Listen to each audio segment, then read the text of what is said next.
Avant la thérapie, je mettais tout en œuvre pour que les choses restent figées le plus longtemps possible, que rien ne change jamais. Je ne vivais pas dans le présent, je me projetais toujours dans le futur, et surtout dans le passé. Avec la thérapie, j'ai testé le fait de me lever chaque matin en me disant « Chouette, je suis vivante, une journée qui commence ». Avant, je pouvais rester des heures dans mon lit, à pleurer et à perdre du temps.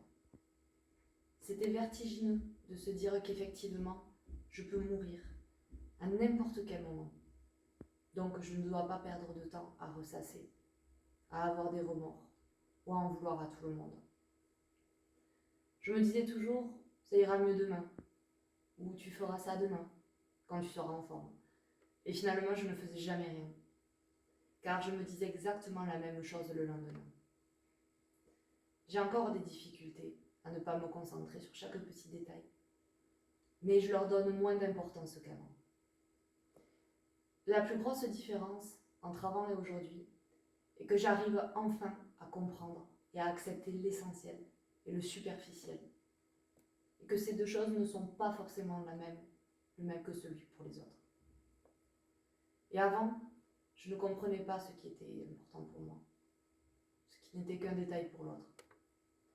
Par exemple, il était essentiel pour moi de recevoir un SMS tous les matins de mon conjoint.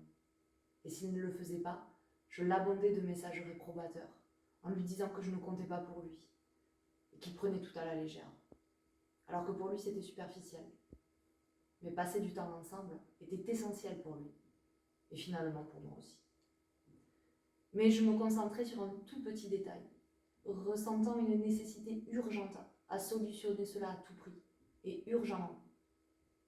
En apprenant à méditer, j'ai pu faire le point à l'intérieur de moi, de ce qui comptait vraiment, et de ce qui n'était que du détail non urgent.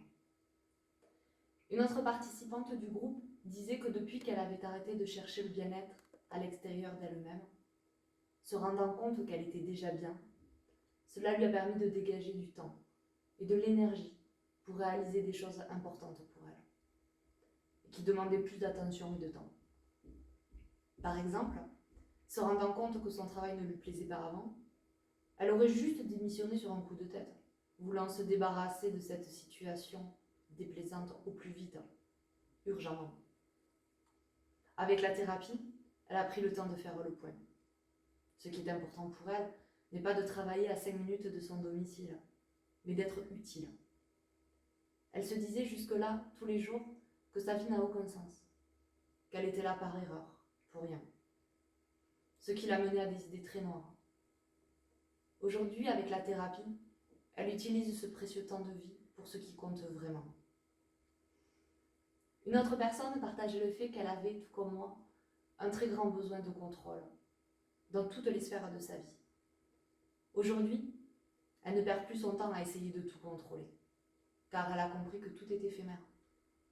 Sa priorité maintenant, c'est de contrôler son esprit, car elle ne veut plus que son agitation impacte les autres personnes de sa vie.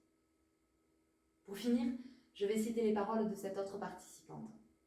Mes ruminations occupaient tout mon espace mental. Aujourd'hui, je sais que ça a assez duré. Je veux vivre dans la joie et avec un cœur chaleureux.